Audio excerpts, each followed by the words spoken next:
There was a 50% increase in firework-related deaths and injuries in 2020 compared with 2019, and 66% of injuries occurred in the month around 4th of July holiday. Our 9 Health expert, Dr. Payal Kohli, joins us to talk about how to be safe this holiday weekend.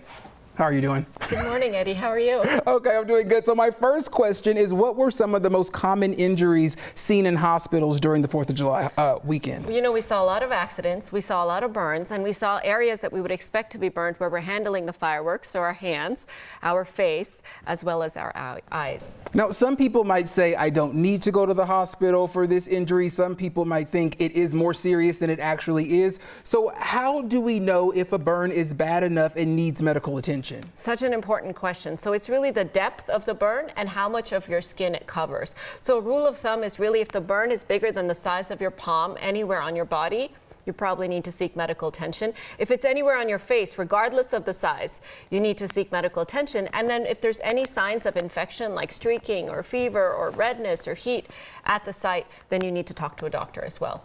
And so what are some of the things that we can do if, say, we get a burn at home and we may not need to go to the hospital? What is something that we can do as far as like home remedies? Yeah, so the first thing is to remove the source of the burn right away. So if it's a firework or whatever, make sure that that's far away from the area of the burn.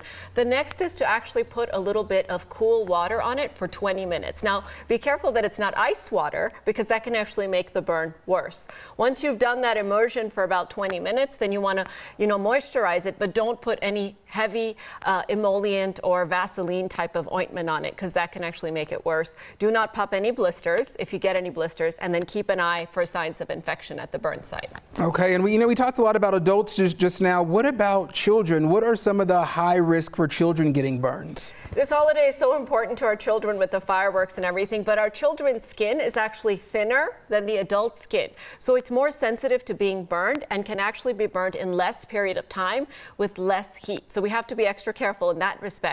And also our kids have to learn about firework safety because it's, they don't have as much insight into how to protect themselves from burns. So that's a really important piece of it as well. It's so important because as we are, kind of coming out of the craziness of 2020, people want to get outside. They want to have a lot of fun. They want to have fireworks. And of course, we want you to. But like you just said, the best thing, the most important thing is making sure you're keeping yourself safe and your family safe as well. Safe, safe, safe celebrations this holiday. Dr. Kohli, thank you so much.